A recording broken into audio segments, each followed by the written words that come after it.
Hello, hello.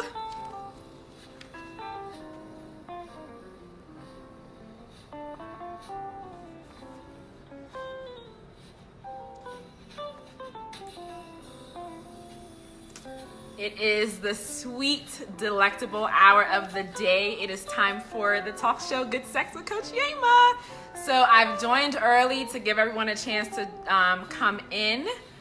Is there something here? No. So we have about 2 minutes for all my replay viewers. You can go ahead and fast forward a little bit so we get to the conversation. Who else loves smooth jazz? Isn't it like the best? There's something about listening to this music that just like makes you breathe different. Like it just like calms you down. I love that. Certain music you listen to will speed your heartbeat up because it's like gets your adrenaline going. And certain music just like, and you know, the more classical music that you listen to, the smarter that you are. Did you guys know that? If you didn't, I hope you do. Welcome, welcome. Thank you for joining. Welcome to the Good Sex Talk Show. Make sure you put your name and where you're from in the comments so I can welcome you. We have about a minute before we get started. How is everybody's day going? It's Wednesday. Today was a very tiring day for me. I had a lot of technical issues happening. Welcome, welcome. Welcome to the show. Thank you for joining. Had a lot of technical issues with my business today that was extremely frustrating. I don't know what, like all the different, we have so many systems that talk to each other and sometimes the wires can get crossed a little bit and it was a whole mess. But I survived. Such is the life of an entrepreneur. If you are friends with me on my personal page, you saw that I posted like I deep conditioned my hair today and had a charcoal mask on for like the whole day. So like self-care and work, right? Because we have to multitask.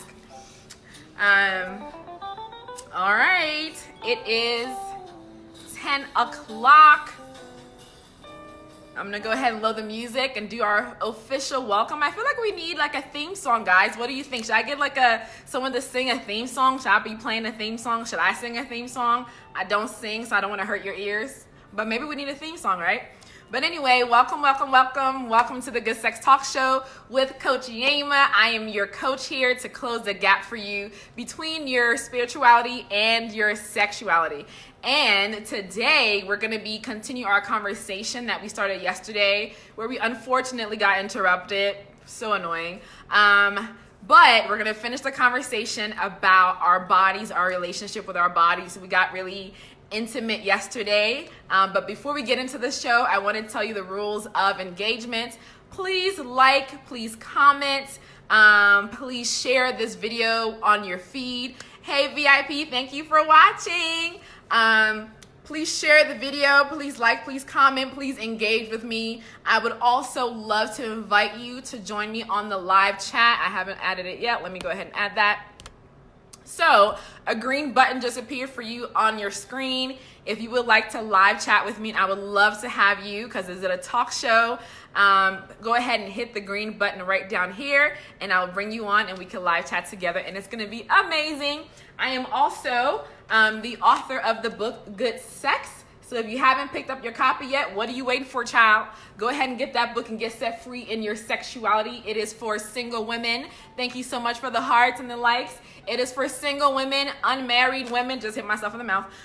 For unmarried women, if you do not have a ring on your finger, sweetie, I don't care if you got kids and you living with him and you got a side piece and whoever you got, if you do not have a ring on your finger, you are still considered single.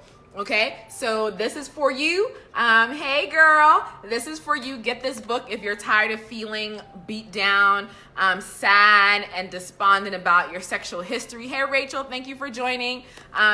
If you're feeling sad in your sexuality, feeling overwhelmed, feeling beat down by your past history, your sexual history, relationships, you shouldn't be feeling that way. Thank you. I'm sure you were killing it today as well because you always looking fly. Aqua, VIP. I call her VIP, guys, if you don't know. and you want to get free and liberated and whole and feel whole and walk into the world with confidence and boldness and just knowing who you are, make sure you pick this book up. And if you would like me to sign it personally for you, send me a DM and we'll get all that set up and I'll sign it and send it out specifically just for you, from me to you, okay? Awesome. All right, guys, so let's get into the topic. We'll do a quick recap from yesterday. So we talked about our relationship with our bodies, and this whole week we're discussing how we're snatching back our pleasure, snatching back our sexuality from the hands that have misused it, right? We don't want people to hold on to our sexuality and our power from our past or even our current situation, partners, spouses, girlfriends, the media, mom, dad, whoever it may be, siblings, right? School, work, church, whatever it may be, they don't own our pleasure. As women, we talked about on Monday the power of the clit and what God meant when he gave us a clitoris that was only for pleasure, and what he was trying to communicate to us is that I am for your pleasure. Now, I got one private message yesterday because I gave you guys homework to take a mirror in the bathroom, standing in front of the mirror completely derobed, and look at your body and enjoy it, and from the top of your head to the soles of your feet to tell God thank you for the beauty and the masterpiece that you are. And also to take that mirror and go ahead and take a look down under there and see what's in there, right? And look around. Some of you may not have been able to find your clitoris. If you are struggling with that, please let me know. I'll get on a call with you and I would take you through that process. But the message of God given us the clitoris is to tell us that I am for your pleasure, because you're going to enter into this world and you're going to have men and whoever it may be telling you that your pleasure is not a priority. And what God wants to tell us that it is a priority, and he gave this thing. We are the only species, the only gender that has something that is only purely for pleasure. So God has put pleasure up here for us, and he wants us to pursue the pleasure that is full of light, full of love, full of peace, right? We don't, hey Christine, thank you for joining.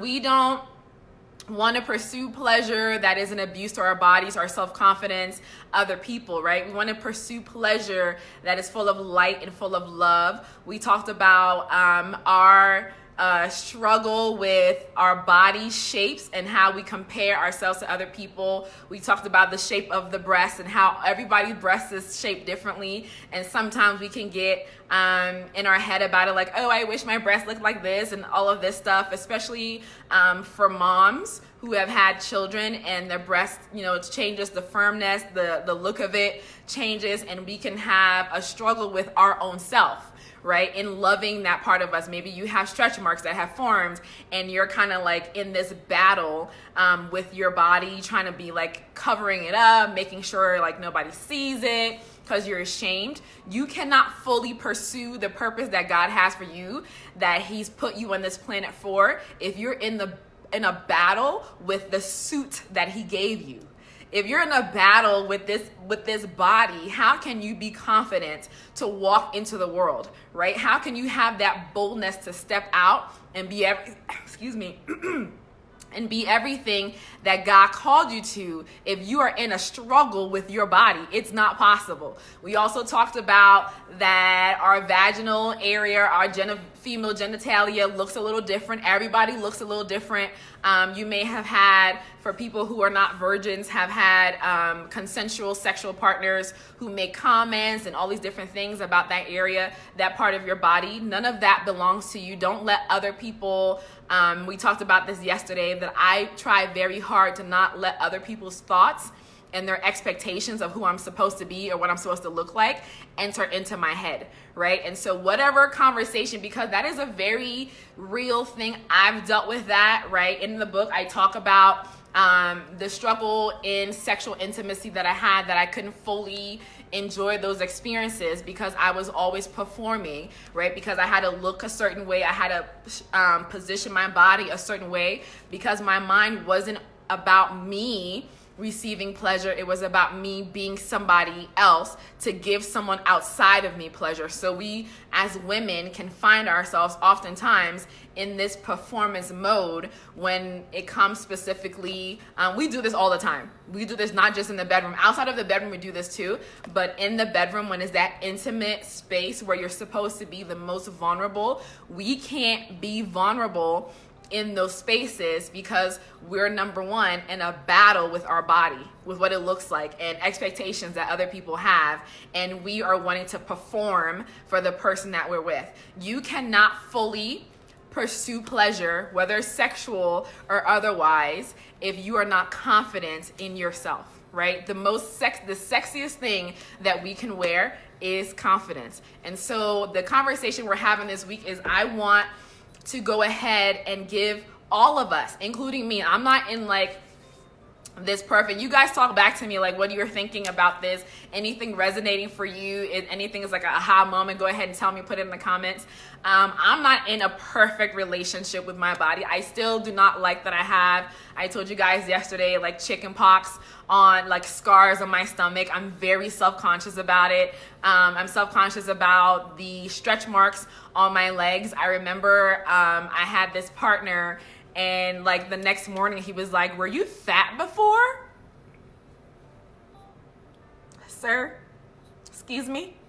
He was like, "Were you fat before? Because you have stretch marks." And I'm like, "No, I had a growth spurt." Like all of this judgment, right? Like it's crazy. Like after I had given him myself, this was like in my wild, crazy younger years that I talk about in the book, and you'll find out how I found my way out of that people pleasing, being the object of other people's pleasure and not my own, how I got out of that. But in that season of my life is when this happened, and it was just like, wow, like after all that just happened, you're asking me those questions, and I know I'm not the only one. Men feel like, some men, I shouldn't say all men because there are good men out there, some men feel like they can say pretty much anything because society has built a standard for what a woman is supposed to look like. And yeah, they'll like you, they'll like your personality, they'll be attracted to you, but in some men's mind, they're always trying to see how close you are to that that ideal that society has set. Have any of you, I'm gonna take a drink, have any of you guys, ladies, any of you ladies experienced anything like that? Where you've had partners that were like really judgmental about your body, and then those things, like it gets into our head, right? And like, how do you get that out? The first step to getting it out is what I told you guys to do yesterday. Stand in the mirror and love all of you, right? From the top of your head to the soles of your feet, to your big toe, from here to your big toe, okay? Love all of it and see and look. I used to spend probably about a year ago, but it was like for a long time, I would spend like hours in the bathroom just like looking at me, inspecting myself, and just like enjoying. It was part of me as a single woman, a single Christian woman. That was part of my journey into owning my pleasure, right? And so if I don't know what my body looks like and I don't appreciate it, I talked about this yesterday, if somebody else comes along and is like, "Oh, you have really nice this," and it's the first time of me being affirmed in that way, they now have power to manipulate me any way they want, because now they have pulled on that thing that we all have inside of us, which is the desire to be wanted, the desire to feel valued, the desire to be affirmed, especially physically, right? Because deep down, most of us believe that we're really good people, right? And so that's not an issue. It's not like, "Oh, I have a bad personality, no guy's gonna like me." Side note, okay, I was talking to my mother today, and you like how I said mother, like I was from New York. I was talking to my mother today, okay? And I've been the person, okay, here's a transparent moment about personality issues, and you guys tell me if this resonates with you. I was talking to her about a particular relationship, and she was like, "I want you to be the woman. Like, I don't want you to be like so strong." Hey, Faith, thanks for joining. Like she was telling me, like, "I don't want you to be so strong that you push him away. Like, you need to learn how to be the woman." I was like, I'm not gonna let no guy push me around, right? Or like say whatever to me, like it's gonna be regulated. But she was like, you need to watch your mouth. You need to let him be the man. And I was like, that's crazy. But here's the thing, right? Mainly I was raised by my father. And so I have a very strong, domineering, can feel like personality, where I guess some men can feel threatened by that. And I've had experiences in my past relationship where that has been the truth. Is anybody else like that? Like have domineering personality as women? According to other people. I just think I'm strong. I'm sure I could tone it down a little bit. But like where you feel like you have a domineering personality and like people have told you like you need to calm it down and be more like a woman. So that's the only thing I can think about as far as personality wise for me, where it's like, oh, like maybe this is the truth. But then it's like, if you're not strong enough to handle all of this, then I can't be with the weak guy. Like and I say weak in the sense of I can't be with a feminine presenting man, right? I need and desire someone who's extremely strong in their mental capacity, like who knows who they are, who is like resolute about their beliefs, who's passionate, who's driven, which women can totally be that. I'm not saying that. But that's like, I need a man who's not gonna like, if I'm like, go sit down, I'm like, okay. Like I can't, that's never gonna work for me. Some women love that. I've been watching Bridezilla, and the men on that show, I can see why they would have those type of toxic relationships with women like that. That's like both personalities are gone completely wrong, right? But generally, my point is generally, we all feel as women like we're good people, we're nice, we're caring, we're respectful, we do the right thing. But the place where we get mostly stuck is in our appearance and in our body, right? Where we don't own it, where we are trying to dress it up so other people can receive us better, so a man can like us, so that our booty is popping and all this other stuff, so we can show the breast and so that he can see that we're a little sexual, all these different things. You can dress however you want and still be extremely sexy and still be extremely attractive and desirable. You don't have to like show everything for that to happen. But sometimes, because we have this body battle and we think like the more skin that we show, the more attractive that we're gonna be. Now, I'm not gonna make any general statements about that and say, well, the kind of guy, you guys tell me what you think about this. Do you think that when women dress with less clothes on, the kind of guys they attract are the kind of guys who only want a sexual relationship with them? What do you think? I'm not going to make the general statement. I'm going to ask you guys, what do you think about that? That's been a general belief. Like if she's wearing skimpy clothes, then the only guy who's going to want to be with her is going to be someone who only wants to sleep with her. I don't believe, for my opinion, I don't believe that's true all of the time, but nothing is true all of the time except Jesus Christ. But I don't think that we should put that on women. Like, if you dress this way, you're only going to attract jerks. Certainly it's true. It's part of it is very true. Like, you dress certain ways and you're going to attract a certain energy, where if you're at like being your lower self. So it's not so much of the way that you're dressed. So let me break it down for you guys, since you guys didn't have an answer for me. Let Coach Jayma go ahead and break it down for you. The kind of people you attract is really not based upon how you dress, because the number one of the problems with that when we say things like that is that we give men permission to be sexually violent toward women. And so if I dress a certain way, I'm only going to attract a man who wants to sleep with me. That is absolutely wrong to put that on a woman. But here's the reason why, apart from the sexual violence that may happen, a rape, a molestation, or the date rape drug, and all these different things that could come out of that, the reason why we attract people who don't want the best for us and have good intentions for us is because we're walking around, it's us. We're walking around at our lower self. We're presenting to the world a self that is insecure, a self that has low self-esteem, a self that is desperate, thirsty. looking, we're pulling. It's the law of attraction happens in the positive and the negative. If I'm walking at my lower level of my being, not at my highest self, I'm walking around as my lowest self, which may cause me, I could be dressed from head to toe, walking in that lower energy of myself, of my identity and my expression to the world.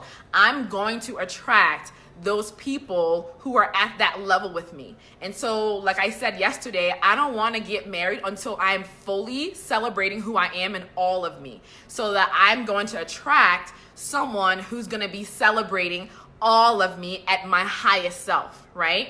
So it's not about the way you dress. It's about your mindset. It's about the identity that you've embodied, because you're in struggle. You're in a battle with yourself all of the time. And you find yourself in your thoughts, because that's where all this happens. You find yourself in your thoughts where you've lost a battle. And so you're doing the least possible, or the most, depending on how you want to look at it. You're doing the most because you feel so undesirable to attract people by dressing a certain way or behaving a certain way or having different kind of conversations that make you feel like a man is going to want you more because you seem like one of the guys, right? Like, I'm going to have dirty conversations. I'm going to say that I know how to give head and I know how to do all these different things so that I look desirable to him, okay? If a man wants you, I don't care, child, what you look like. I don't care what the conversation that you're having. If a man sees you and he wants you, he will pursue you for the best you. Okay, so that's never has to be a worry. I went through that a lot when I was younger, where I would dress. I mean, I was always a little tomboyish, but do you guys remember back in the day, like, it may still be cool, I don't know if it's cool now, where you would like wear your pants, like your low riders, remember them low riders? Them low rider jeans, and then pull your thongs up above it. And that's how I used to dress. Like back in the day when I was younger, I would like wear my low riders, pull the thongs up, put my my bra on, and like a wife beater, right? And that was like my look. And I did that so that I would have attention. I wanted people's attention. And so I was doing that because my self-esteem was very low, and I believed I was only here, like my body was only a vessel for other people's pleasure. I had not owned my body. And so around the age of 29, 30, I went through a journey of where I started to take that back and realized what I was doing. I realized that I never, although I was like, I'm so sexually free, I'm liberated, I can sleep with whoever I want to sleep with, and all of this stuff, it wasn't true. Like, I was not sexually free at all because I wasn't experiencing pleasure. Like, it wasn't about my pleasure at all, right? I was giving myself away for the pleasure of other people, and I talk about it in the book here. So if you find yourself in that situation, go ahead and pick up this book, because this is so real. I've talked to many women that have gone through this issue, and it stems again from what we're talking about, taking back your pleasure, and today owning your body, loving your body. I don't care what your breasts look like. I don't care if you got whatever going on here and it's flapping around. I don't care what any of that is. On Instagram today, I don't know if you guys follow the account, The Shade Room. There was a size 18 model that was calling out to the lingerie companies and saying, can you please start making lingerie for women who are like me, and start like women who actually look like me. And she had a large stomach and all these different things, and she was saying like when she wears the lingerie, there's really no room for anything else because she has like polo over her stomach. And the comments were so I wanted to bring the conversation to you guys to see what you think about this. So most of the comments were about, girl, they're not going to post anything about anybody your size because you're not healthy.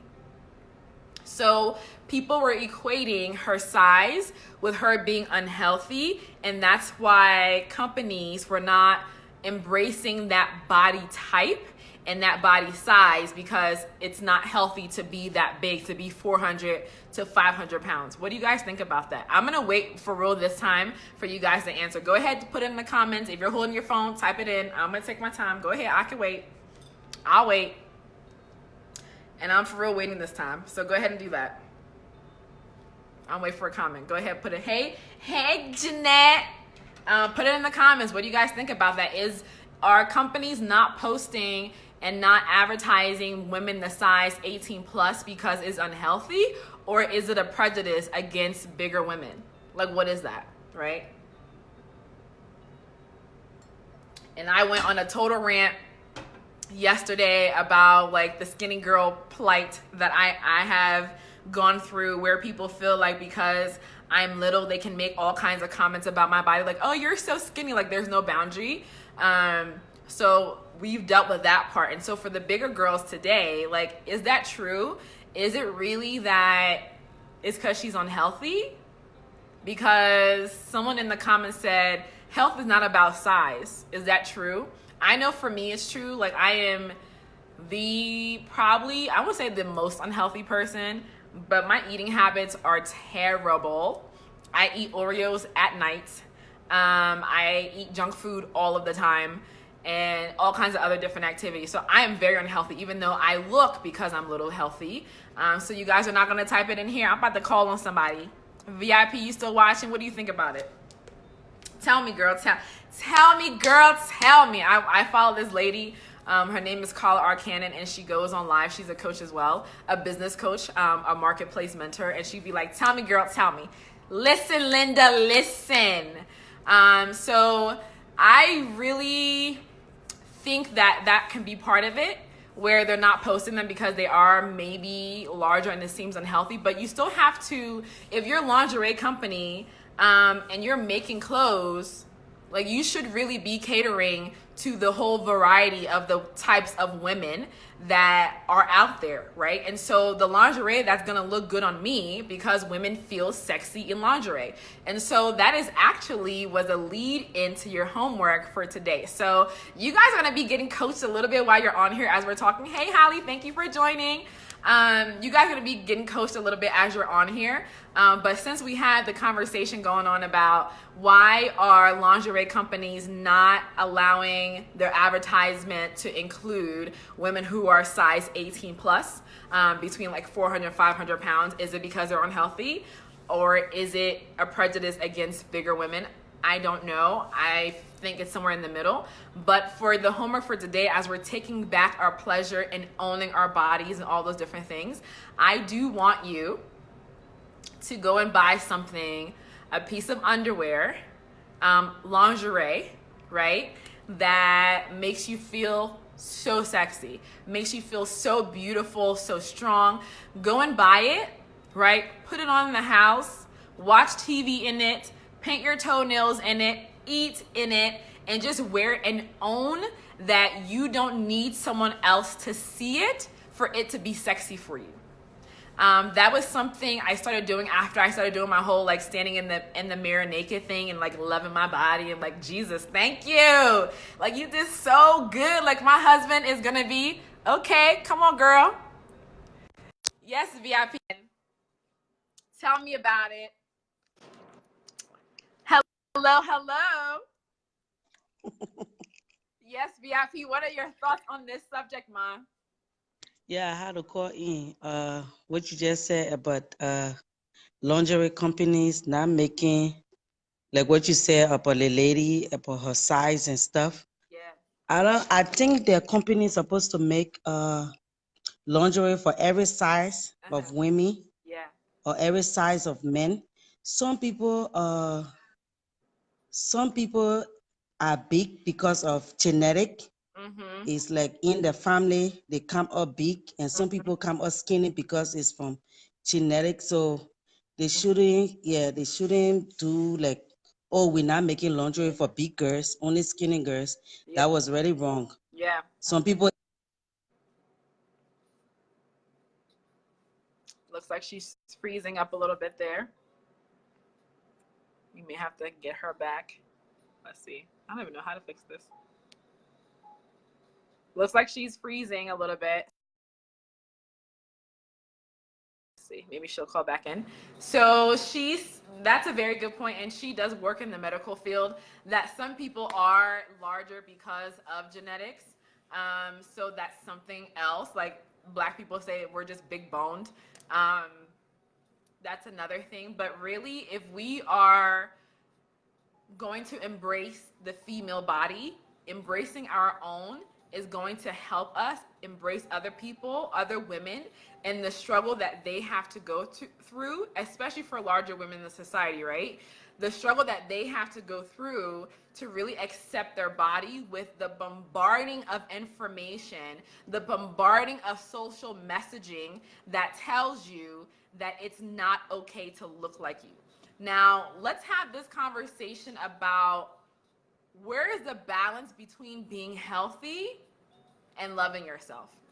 Where do we find that balance, right? Like if you are medically overweight, if your BMI is way above where it should be, where do we find that balance? How do we mentally and then emotionally work through that challenge of I know I need to get healthy, but I'm going to love myself in the process.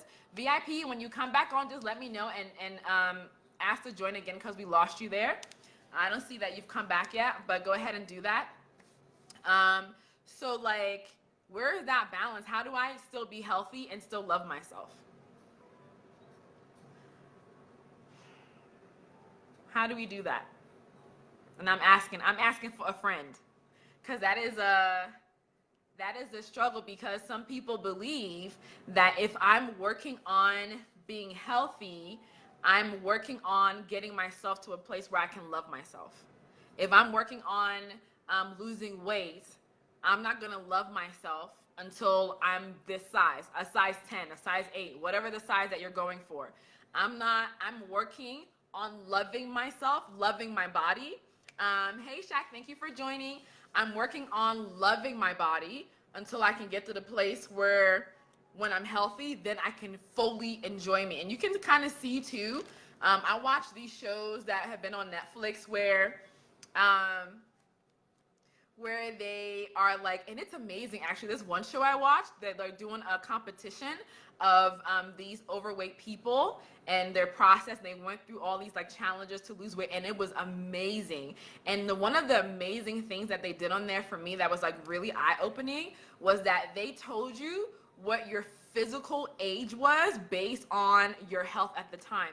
And by the time, like that was the measuring line of what they had for those people, where it was like, you want to get healthy to where you're at this age, because there were like people who were in their 20s and her age was like 45, because that's how unhealthy she was. I can only imagine, child.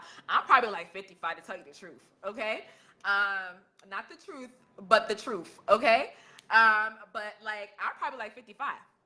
But they worked on their health, their eating habits, their exercise, their physical activity, and they would lose between like 10 to 15 years on their age from them just like going and following this regimen with their personal trainers. So like, do I still love myself as I'm in that process? Or do I like, bear and tolerate who I am and what my body looks like until that point? Now, you know that I'm a coach.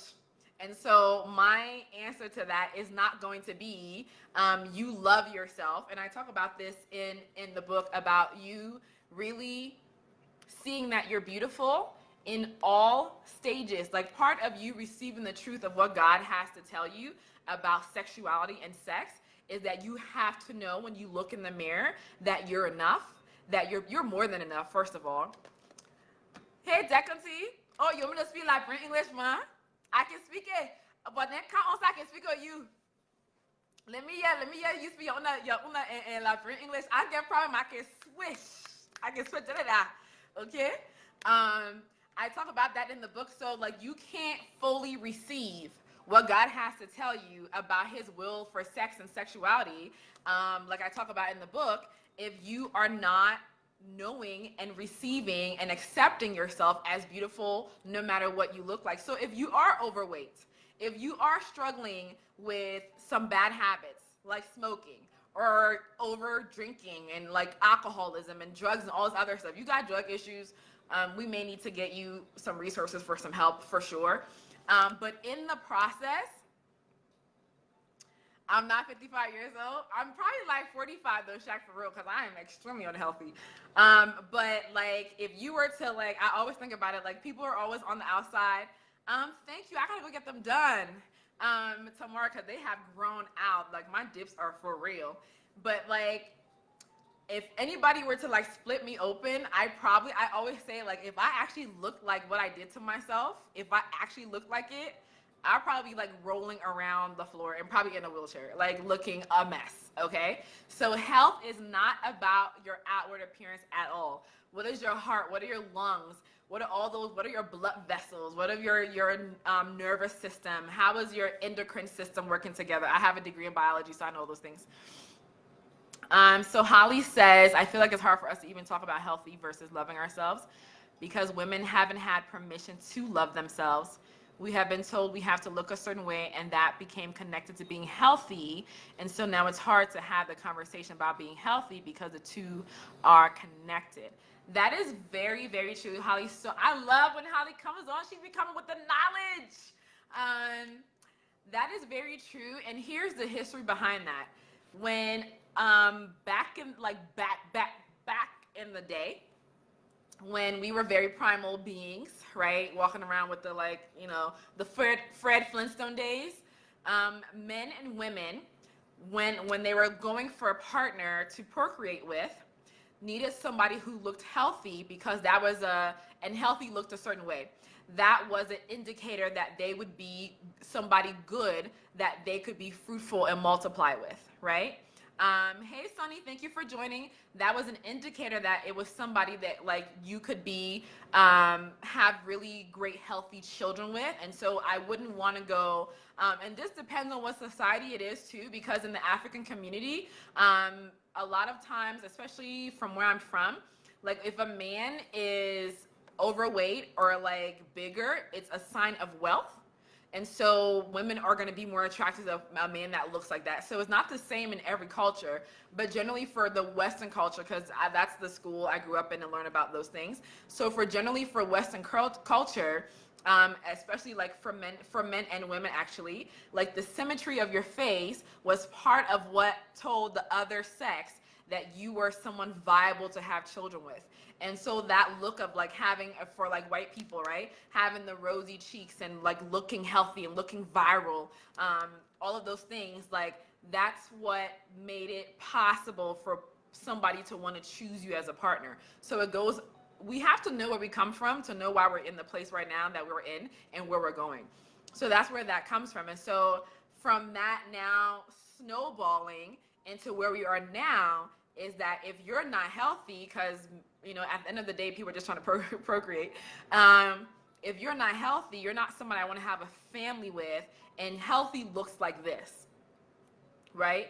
I have been extremely blessed to see bigger women who do yoga and extremely flexible, because you don't see those images a lot. Like you see the girls who most of the time they look like me and they're stretching and doing all these different things, and in your mind, because that's the imagery you're seeing all the time, you can start to think that only people who are smaller are able to be flexible and able to do yoga and do all of those things. And I personally intentionally follow accounts that are countercultural because I'm trying to break up those images that I have, that messaging that I have received from the culture. I like to be countercultural because everything about culture isn't wrong, so please don't hear me saying that, but there are a lot of beliefs like Holly's talking about right now that we can't have the conversation about. Can I be like healthy? How can I love myself and be not healthy, or what healthy looks like, and then still love myself?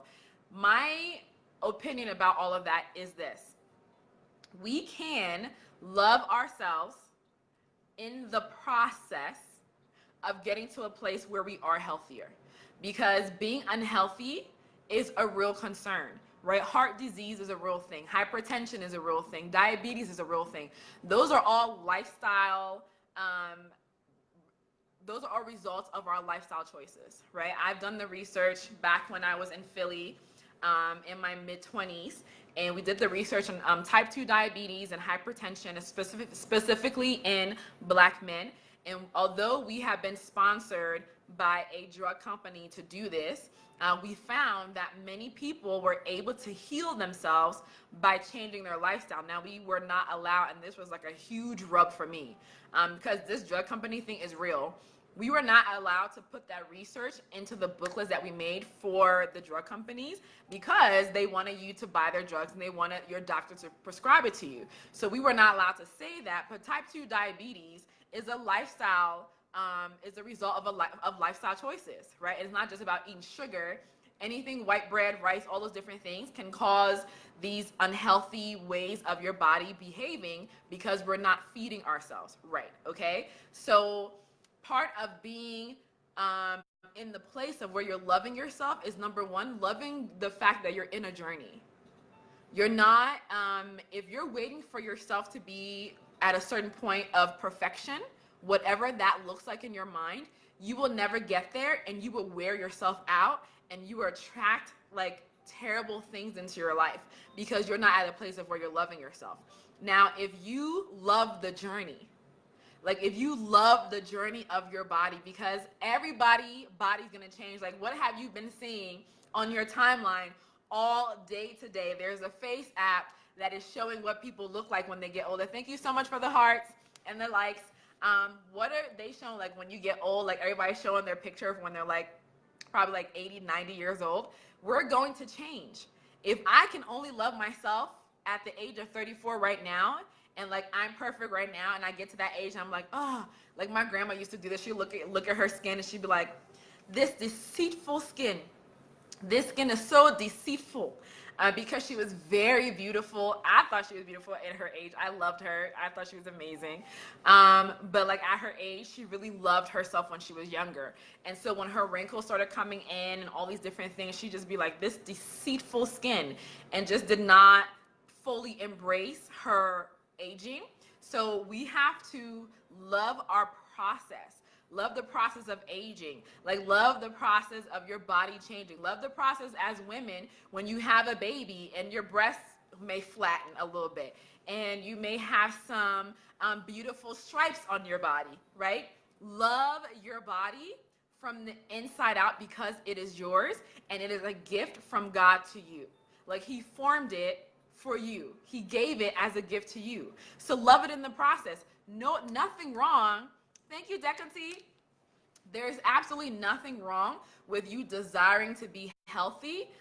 Healthy in the sense of where like your heart's good, your lungs are good, you're healthy, you have energy, your mental capacity is firing up.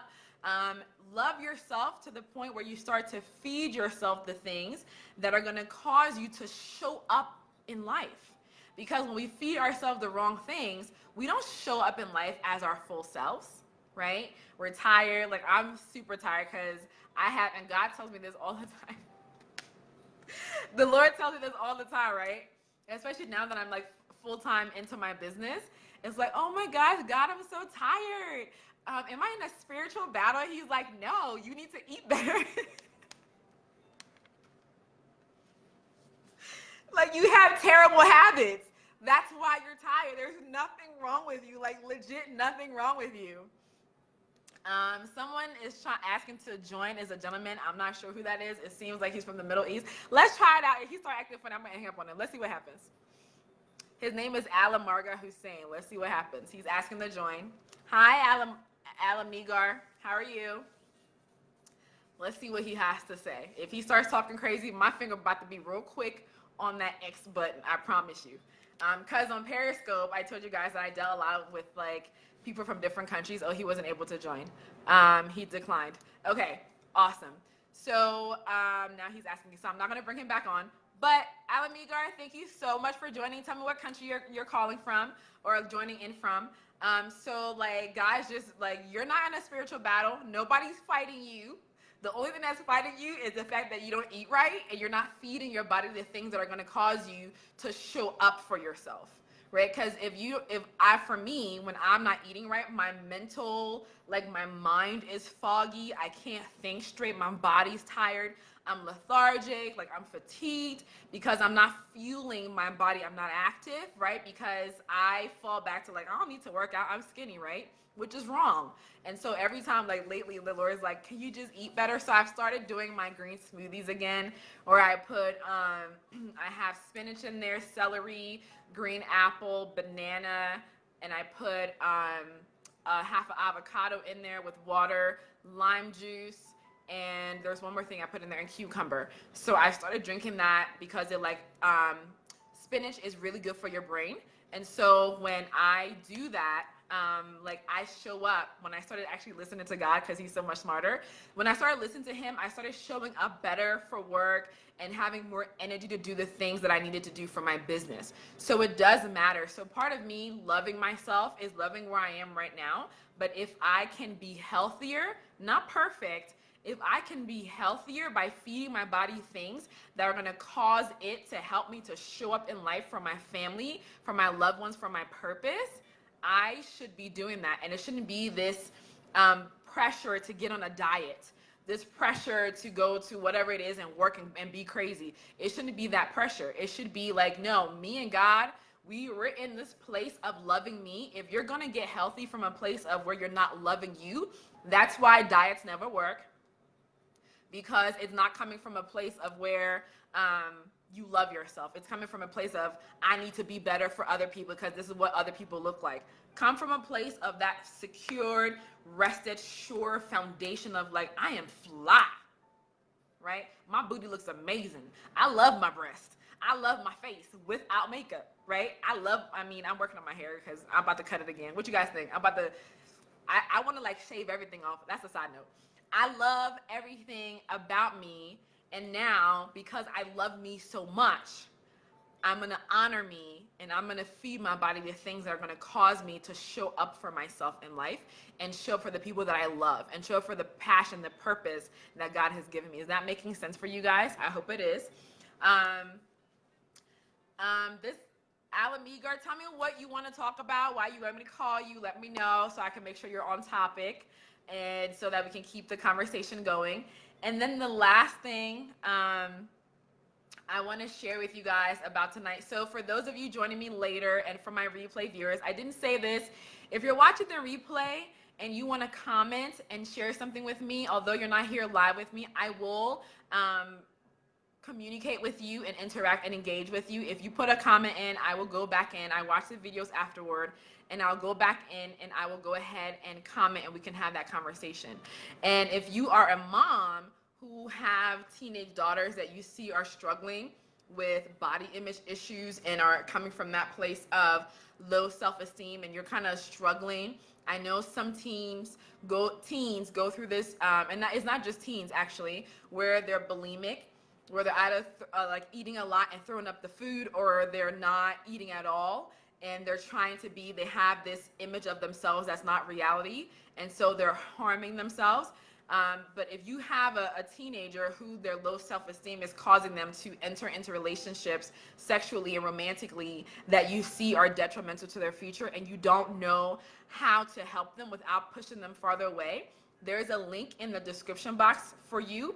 Call me. Let's have a breakthrough call. It'll be 50 minutes for me to give you a plan for the next steps of how you can lead your daughter through this process of her becoming a woman and owning who she is. And if you are a young woman, once again, and you are stuck in this process, stuck in this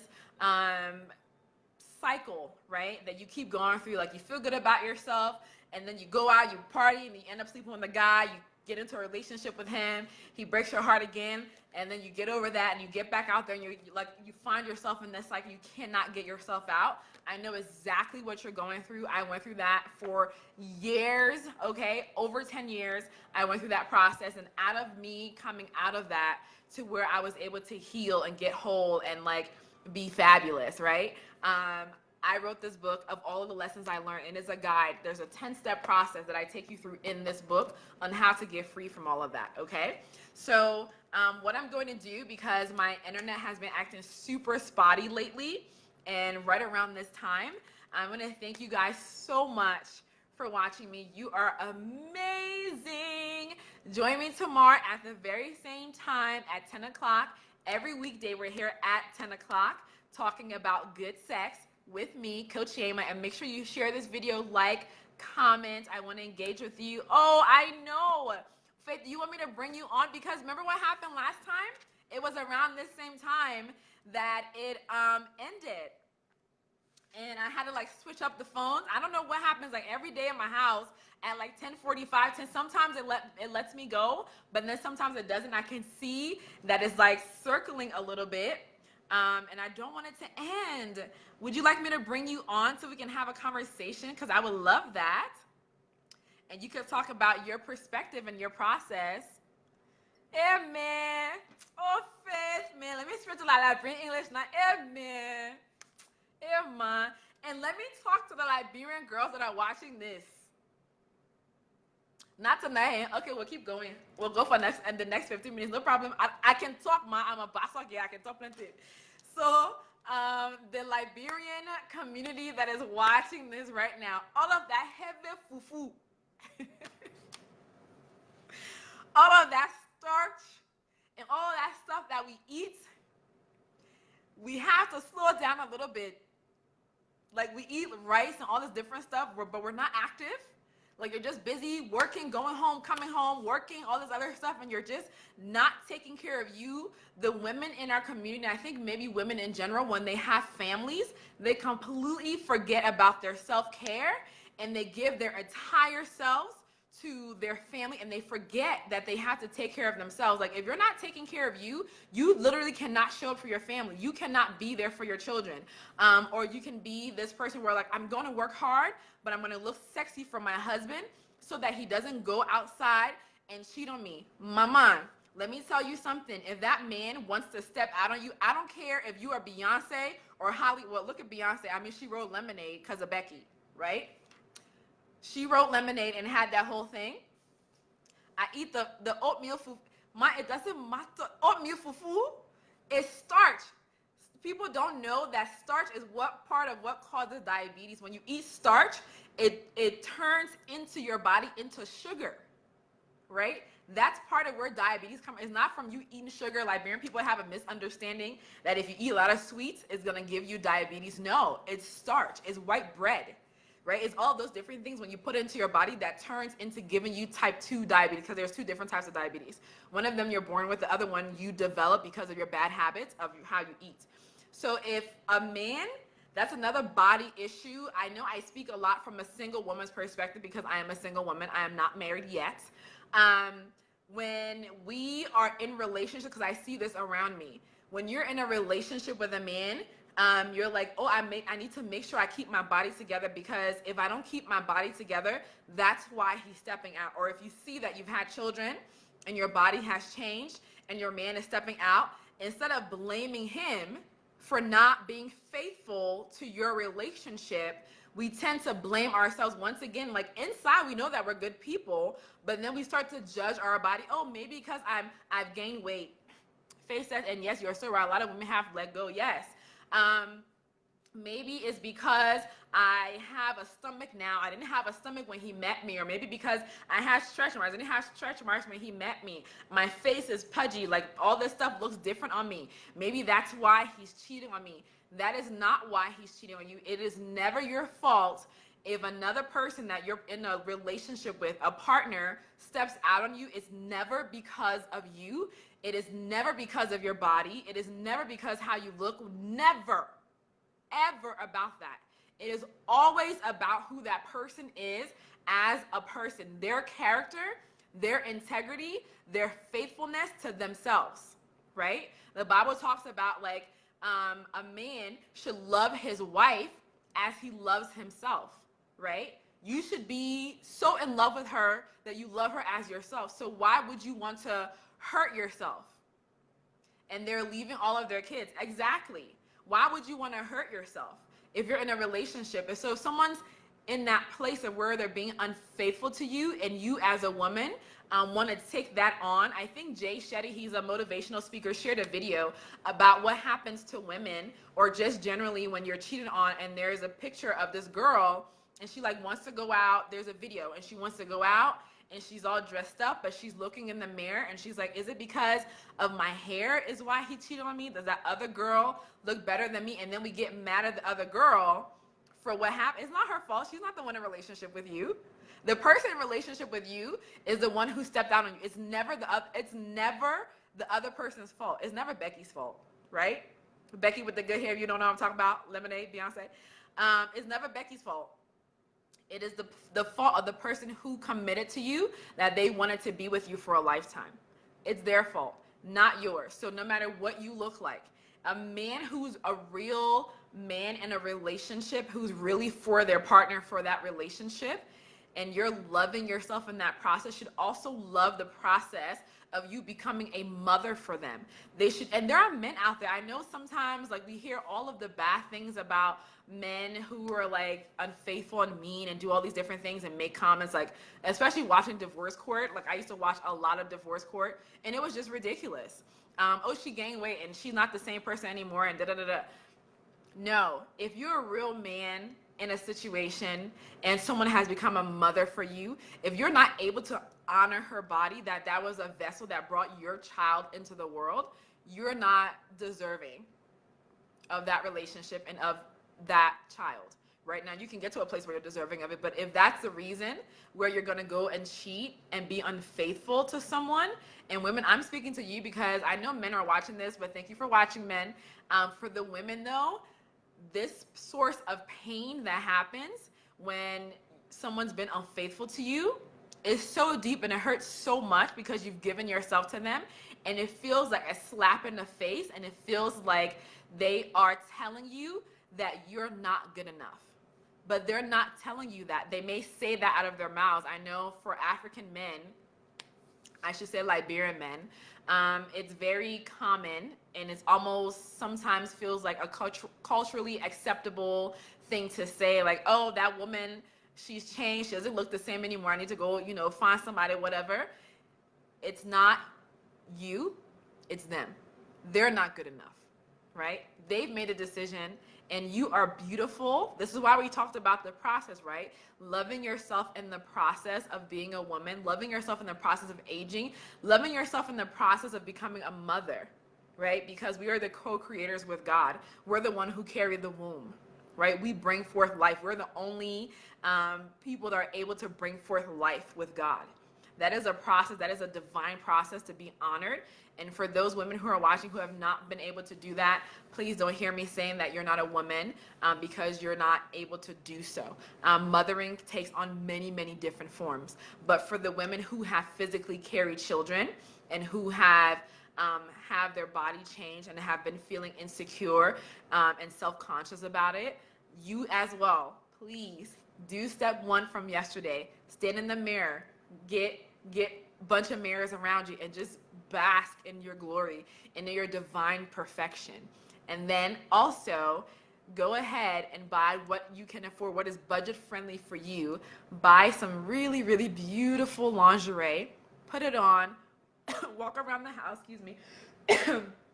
walk around the house, stand in the mirror, because you don't need to be sexy for anybody else. And I was telling you guys this earlier, that's what I started, that was my step 2. I started doing that. I would buy sexy lingerie as a single woman in my relationship with like God. I would buy my sexy lingerie and make sure like I felt very, very beautiful underneath my clothes. Like I felt very sexy. It was for me, and it wasn't what I was doing before, because I would go out and buy all this sexy lingerie, not for me, but because of like what they would like, right? And so I would buy it for them so I could look good for them. But then I started buying it for me and what I wanted to feel like and what I wanted to wear, what was my favorite color, right? That is what I put on, and that's what I walked around in. That's when I like started in this process of like fully loving who I am and loving my body, loving my process of being, loving the fact, although for me, I haven't really aged, really. Remember that, how hard is age hit you? It hasn't hit me at all, child. But like the process even of my hair, right? I had very long locks. The process of growing out my dreadlocks, my locks, was a beautiful process for me. I loved it at every stage. And that's something about the Eastern culture that I learned from them that I love so much about them, because when, like for me, I have this orchid here that is unfortunately has died. She's on her way out. I'm not gonna throw her out, and I don't throw away if someone gives me flowers or anything like that. I don't throw it away because what I learned from the Eastern culture is that they love the process of life. Right now, when it gets all moldy and whatever, yes, it's time for it to go.